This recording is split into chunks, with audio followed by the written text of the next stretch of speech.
নমস্কার বন্ধুরা, welcome to my blog. আশা করছি আপনারা সকলে খুব ভালো আছেন। আজ একটা নতুন ব্লগে আপনাদের সবাইকে স্বাগত জানাই। এই তো সকাল সকাল আমাদের যা কাজ রান্না, তো রান্নাঘরে সকাল সকাল ঢুকে পড়েছি, রান্নাবান্না শুরুও হয়ে গেছে। এটা একটু সজনে ডাঁটা ভাজা করে নিলাম, আর করবো একটু ঢ্যাঁড়স ভাজা, তাই ঢ্যাঁড়সটা কেটে রাখছি।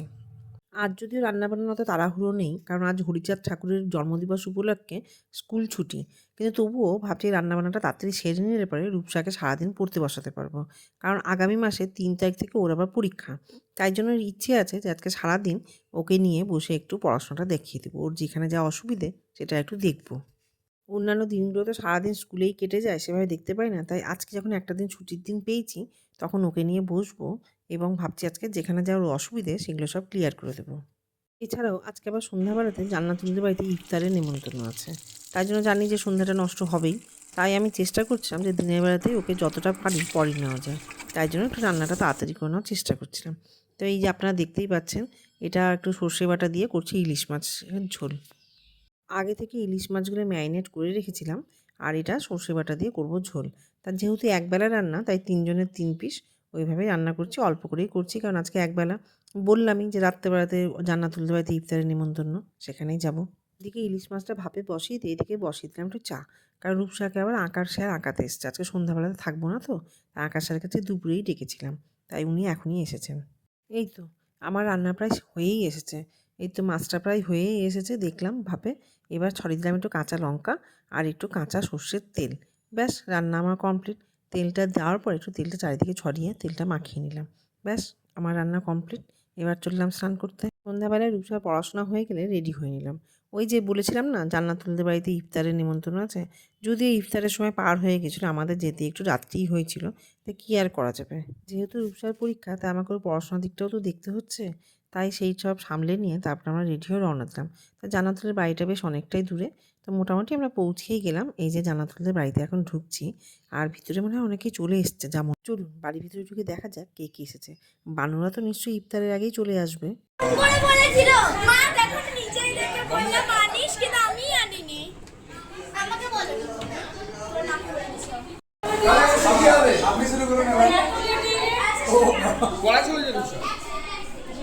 এই তো ঢুকে দেখতেই পাচ্ছি বানুরা, নাসরিনদিরা, এমনকি মৌসুমিও চলে এসেছে।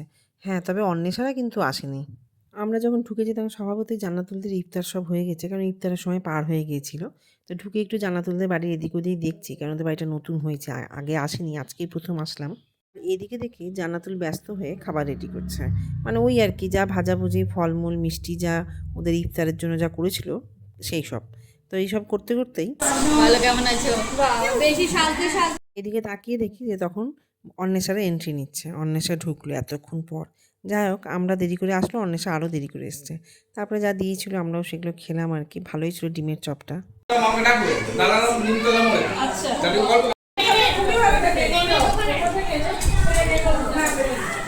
খাওয়া দাওয়া করতে করতে ঘুরে ঘুরে ওদের বাড়ির এদিক ওদিকে একটু দেখছিলাম। তো এটা হচ্ছে কলপার এবং জামা কাপড় মেলারও জায়গা, কিন্তু এই ছোট্ট জায়গাটায় ও গাছ দিয়ে এত সুন্দর করে সাজিয়েছে যে দেখতে সত্যিই খুব ভালো লাগছে। একদিকটা এই জায়গাটার একদিকটা কলপার আর একদিকটা হচ্ছে জামা কাপড় মেলার জায়গা, খুব সুন্দর। এরপরে শুরু হলো রাত্রে যে লুচি এবং মাংস হবে তার জোগাড় জানতে। মাংসটা জান্নাতুল করেই রেখেছিল, তো লুচিটা আমরাই বলেছিলাম যে এসে করবো, তাই জন্য লুচির জন্য প্রিপারেশন শুরু করে দিলাম। এইবার নীলাদ্রি পেয়েছে নিজের কাজ, তাই না নীলাদ্রি? হ্যাঁ, এইবার ওর আসল কাজটাও পেয়েছে। আর নীলাদ্রি কিছু বলছে না, চুপ করে আছে। এদিকে আটা মাখামাখি চলছে, শুধু আটা মাখামাখি নয়, তার সঙ্গে নীলাদ্রির পিছনে লাগাও চলছে, মানে নীলাদ্রিকে রোস্ট করাও চলছে। আর এদিকে তাকিয়ে দেখে জান্নাতুলের চা রেডি, বেশ সবার জন্য চা ঠা করে একেবারে তৈরি। দিয়ে দাও, আমাদের লীলাদিকে দিয়ে দাও। এতটা চা খাবো না, দিয়ে আমাকে একটু দাঁড়া, এটা না এটা না।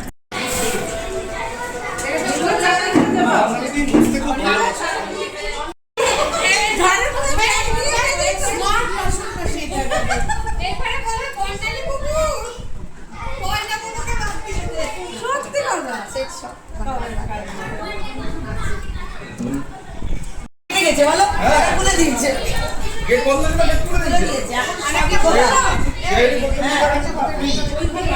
দাঁড়িয়ে কেন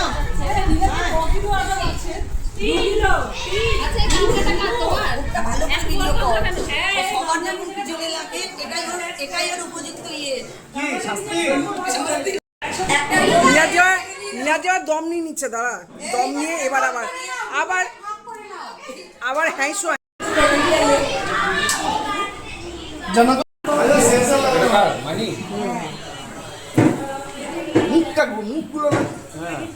মুখগুলো নেবো না কেন, জিনিসটা যখন ক্লোজ করে নিই তখন মুখগুলো নিই। ভালো হয়েছে, কালারটা খুব সুন্দর।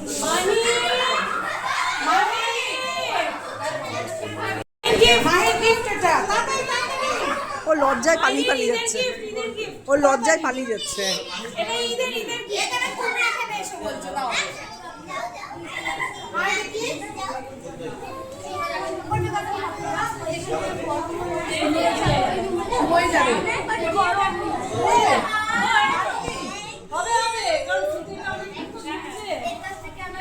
এটা হচ্ছে আমাদের তরফ থেকে ছোট্ট মাহির জন্য ঈদের একটা গিফট।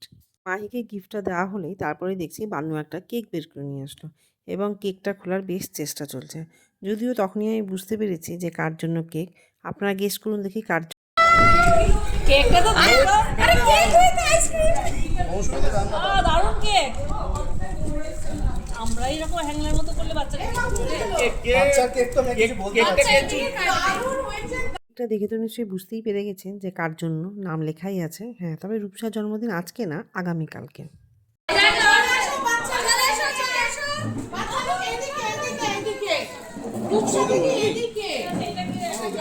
যাও ওদিকে রূপসা দিদির পাশে যাও সবাই। হ্যাঁ রূপসার পাশে সবাই, সব চৌকার চালা ওই পাশে। মাহি কই মাহি? ওই যে মাহি এসছে। এটা জ্বালাবে না, এটা জ্বালাবে না। আরে এটা জ্বালাও। আমি এই কুলপি নিয়ে জ্বালানো হয়েছে।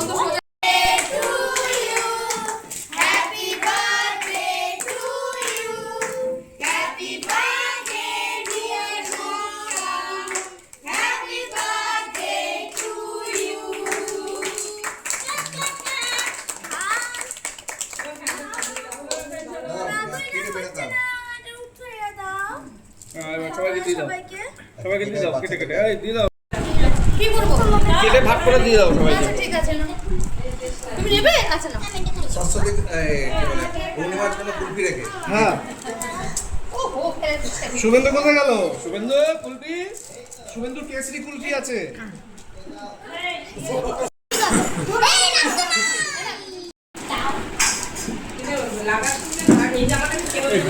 এইভাবে রূপসার প্রি বার্থডে সেলিব্রেশনটা খুব ভালোই হলো এবং রূপসা তো ভীষণই খুশি। আর এবং ও জানতো না, ও পুরোপুরি সারপ্রাইজড, একবারে দারুণ মজা হয়েছে। এই যে বানু, দাঁড়া বানু চাচি মুচি এবার কেক খাচ্ছে। হ্যাঁ এই তো এবার কেক খাচ্ছে। হ্যাঁ এটা হচ্ছে কেক খাওয়ার আসল মজাটা পাওয়া গেল। বল আমার তো রুটিও হলো। আচ্ছা বাচ্চা থেকে আজকে এনে ফেলেছি না লুচি ম্যাটারটা বড়। এরই মধ্যে চলে আসলো আমাদের কোল্ড ড্রিঙ্কস, মানে সেই যে মশলা কোল্ড ড্রিঙ্কস তৈরি হয় তার কোল্ড ড্রিঙ্কস, তার মেন ইনগ্রিডিয়েন্টস। কারণ আমাদের এই প্রত্যেকবার পিকনিক হোক বা নিমন্ত্রণ হোক, এই কোল্ড ড্রিঙ্কসটা, মশলা কোল্ড ড্রিঙ্কসটা কিন্তু মাস্ট, এটা কিন্তু হবেই হবে।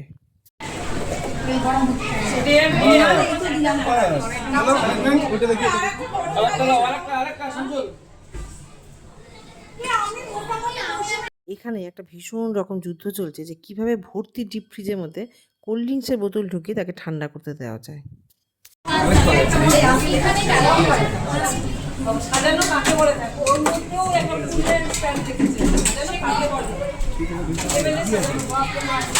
গ্রিন পিস এখানে আটকাবে।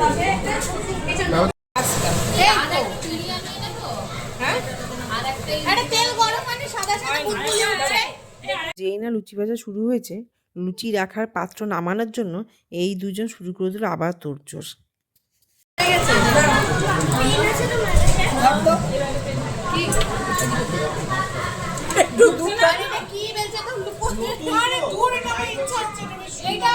এই যে স্পেশাল সাইজে একটা লুচি দেখতে পাচ্ছেন কড়াইয়ের মধ্যে, হ্যাঁ ওরকম লুচি এই দেখুন হাঁড়িতেও রাখা আছে কয়েকটা। তো এটা হচ্ছে অন্বেষা স্পেশাল লুচি। তো অনেকেই এটা নিয়ে মতবিরোধ শুরু করেছিল যেটা লুচি না ফুচকা। তা যাই হোক আমরা জানি যেটা লুচি, কারণ আমরা যারা অন্বেষার সঙ্গে স্কুলে একসঙ্গে সময় কাটাই তারা জানি যে এটা লুচি। একসঙ্গে টিফিন খাই, একসঙ্গে সময় কাটাই, কারণ আমরা জানি যে অন্বেষা ওই সাইজেরই লুচি খায়, বড় লুচিও খায় না। আমার সব ছেলের মনে আমার বাবা লাগিয়ে দিল বাবা এসে বেশ সুন্দর কি ভালো আমার তো বিয়ার তো বাকি লাগিয়ে এই সবথেকে ভালো মাছ পাবে আমার সময় নেই। বাইরে সব মেয়েরা কাজ করতে ব্যস্ত, এদিকে ভিতরেও ছেলেরা ভীষণ কাজ করতে ব্যস্ত। দেখুন কত কাজ করছে। রান্না প্রায় শেষ হয়ে এসছে, তো বাচ্চাদেরকে বসিয়ে দেওয়া হলো খাওয়ার জন্য। আগে বাচ্চাদের হয়ে যাক, তারপরে একে একে আমাদের।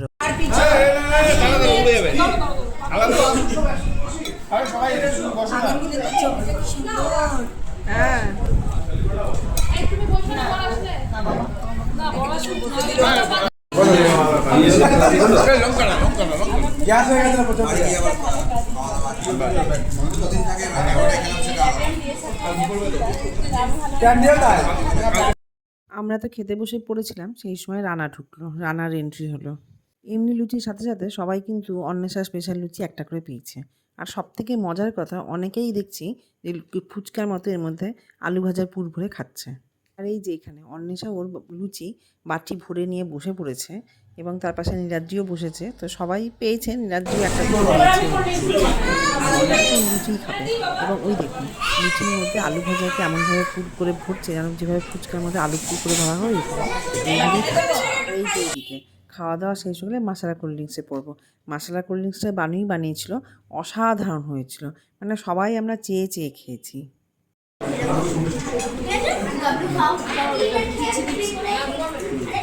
খাওয়া দাওয়া শেষ, কোল্ড ড্রিঙ্কস খাওয়া শেষ, এবার কিন্তু সবার যাওয়ার পালা। এবং রাত্রিও বেশ অনেকটাই হয়েছে, তো এবার আমাদের সবার যাওয়ার পালা।